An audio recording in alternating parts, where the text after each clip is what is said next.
नमस्कार दोस्तों। आज हम लोग जिस मेडिसिन के बारे में बात करने वाले हैं, ये होम्योपैथी में ब्लड सप्लाई को बढ़ाने के लिए सबसे टॉप ग्रेड मदर टिंचर माना गया है। इस मेडिसिन से top to the bottom body के अंदर कहीं भी अगर कोई रुकावट पैदा हो रहा है, ब्लड सप्लाई ठीक से नहीं हो पा रहा है उस ऑर्गन का अंदर, तो उस पर्टिकुलर ऑर्गन का अंदर ये मेडिसिन ब्लड सप्लाई को ठीक करने के लिए सबसे top grade mother tincture medicine माना गया है, सबसे टॉप ग्रेड होम्योपैथिक मेडिसिन माना गया है। इससे आगे ब्लड सप्लाई को बढ़ाने वाली और कोई मेडिसिन नहीं है दोस्तों। साइडोना वल्गरिस जो मेडिसिन है ये पर्टिकुलरली जननन के अंदर ब्लड सप्लाई को बढ़ाता है, लेकिन आज हम लोग जिस मेडिसिन के बारे में बात करने वाले हैं, ये मेडिसिन सर से पैर तक कहीं भी अगर ब्लड सप्लाई ठीक से नहीं हो पा रहा है, कहीं भी अगर कोई ऑर्गन के अंदर ब्लड सप्लाई में रुकावट पैदा हो रहा है, कोई ऑब्स्ट्रक्शन अगर पैदा हो रहा है, तो ये मेडिसिन उस ऑब्स्ट्रक्शन को खोलने का काम करता है और ब्लड सप्लाई को तेजी के साथ कराने का काम करता है। ये मेडिसिन जाना ही जाता है ब्लड सप्लाई को तेजी के साथ पूरी बॉडी के अंदर कराने के लिए। ये मेडिसिन फेमस मेडिसिन माना गया है होम्योपैथी में। अब बिना ब्लड सप्लाई का हमारा बॉडी का कोई भी ऑर्गन, कोई भी सेल्स जीवित नहीं रह सकता है। अगर ब्रेन को अगर ब्लड सप्लाई नहीं मिलेगा तो ब्रेन का जो सेल्स है वो मर जाएगा, वो काम करना बंद कर देगा। सिमिलरली हार्ट जो पूरी ऑर्गन्स को, सभी ऑर्गन्स को, पूरी बॉडी को ब्लड सप्लाई भेजने का काम करता है, उसको खुद को भी ब्लड चाहिए, क्योंकि ब्लड के बगैर वो भी किसी को ब्लड सप्लाई नहीं कर पाएगा, तो उसको भी जिंदा रहने के लिए ब्लड चाहिए। सिमिलरली जो हमारा जननांग है, जो पेनिस है, उसको भी ठीक से इरेक्ट होने के लिए, काम अपना करने के लिए ब्लड सप्लाई का ज़रूरत होता है। जो वेन्स है, वहाँ जो मसल्स है, उसको भी ठीक से काम करने के लिए ब्लड सप्लाई का ज़रूरत पड़ता है। बिना ब्लड सप्लाई का हमारा पेनिस भी काम नहीं कर पाएगा, उसमें भी इरेक्शन नहीं हो पाएगा। तो बॉडी की सभी ऑर्गन्स का अंदर, सभी जगह में ब्लड सप्लाई ठीक से होना चाहिए। अगर ब्लड सप्लाई ठीक से नहीं हो पाएगा तो वो ऑर्गन काम करना बंद कर देगा, या ऑर्गन बहुत स्लोली काम करेगा, धीरे धीरे काम करेगा। उसमें ठीक से जितना काम होना चाहिए वो ठीक से काम नहीं कर पाएगा अगर ब्लड सप्लाई में कमी हो गया है तो आज हम लोग जिस मेडिसिन के बारे में बात कर रहे हैं, ये जो मेडिसिन आप मेरे हाथ में देख रहे हैं, ये मेडिसिन जो है इसका नाम है जिंको बाइलोबा। ये एक बहुत ही प्राचीन मेडिसिन है। इसका जो ट्री है वो बेसिकली पाया गया है चाइना में, सबसे ज़्यादा पाया जाता है। चाइना के लोग इसको बहुत ज़्यादा इस्तेमाल करते हैं।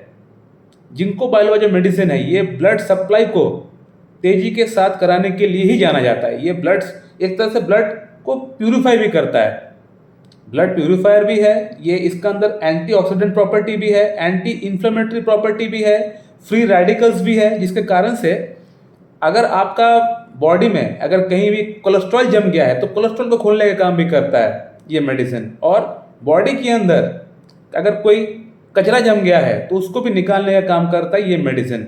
और ब्लड सप्लाई को ये फास्ट तरीके से करा के ही ये सभी काम वो कर पाता है। तो इसका जो मेन रोल है वो है ब्लड सप्लाई को फास्ट तरीके से कराना। ये मेडिसिन जाना ही जाता है ब्लड सप्लाई को पूरी हर एक दिशा में फैलाने के लिए जाना जाता है। पूरी बॉडी के अंदर हर एक कोना में ये ब्लड सप्लाई को बहुत ही फास्ट तरीके से कराता है। अब इरेक्टाइल डिस्फंक्शन की जो पेशेंट होती है, जहां लिंग में ठीक से प्रॉपरली ब्लड सप्लाई ठीक से नहीं हो पाता है, जिसके कारण से उनको वियाग्रा टडालाफिल जो मेडिसिन है उनका इस्तेमाल करना पड़ता है। तो वियाग्रा टडालाफिल जो मेडिसिन है, इसका साइड इफेक्ट तो बहुत ज़्यादा है। वो इनिशियली काम तो करता है, लेकिन एक समय आता है उसका डोज दिन पर दिन बढ़ने लगता है और वो मेडिसिन काम करना पूरी तरह बंद कर देता है।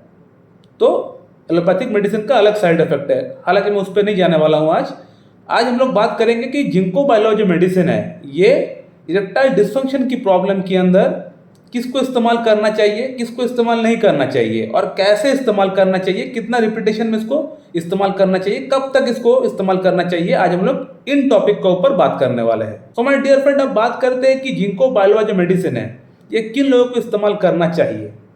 फर्स्ट ऑफ ऑल बात करेंगे किन लोगों को इस्तेमाल करना चाहिए, एट द एंड हम लोग बात करेंगे किन को इस्तेमाल नहीं करना चाहिए। तो सबसे पहले बोलना चाहेंगे कि जिंको बाइलोबा जो मेडिसिन है ये एक जनरल मेडिसिन है। इसको ऑलमोस्ट सभी लोग इस्तेमाल कर सकते हैं, कोई प्रॉब्लम नहीं होना चाहिए।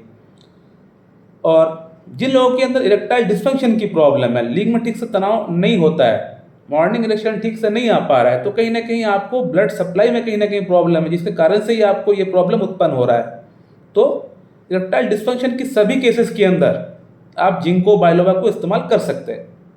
इसके अलावा अगर आपका मन में एंजाइटी होता है, डिप्रेशन अगर आपका अंदर है, एक डिजीनेस अगर आपका अंदर चल रहा है, यानी आपको हमेशा लगता है कि आपको सोने का मन करता है, एक ड्राउजीनेस आपका अंदर भरा पड़ा हुआ है, काम करने का मन नहीं करता, थोड़ा सा अगर चलते हैं तो हाँफ जाते हैं, और साथ ही साथ बॉडी में कहीं भी आपको हो सकता है ट्रेमर्स हो सकता है, हाथ पैर में कहीं भी कपकपी हो सकता है, पार्किंसन हो सकता है, चक्कर आ सकता है।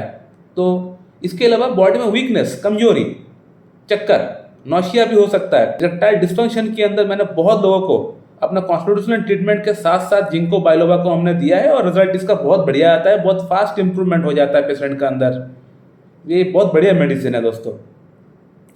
अब डोजेस की अगर बात करें तो इस मेडिसिन को लगातार 1 महीना आपको इस्तेमाल करना है, 1 मंथ आपको लगातार इस्तेमाल करना है, 1 मंथ से ज़्यादा आपको इस्तेमाल नहीं करना चाहिए इसको।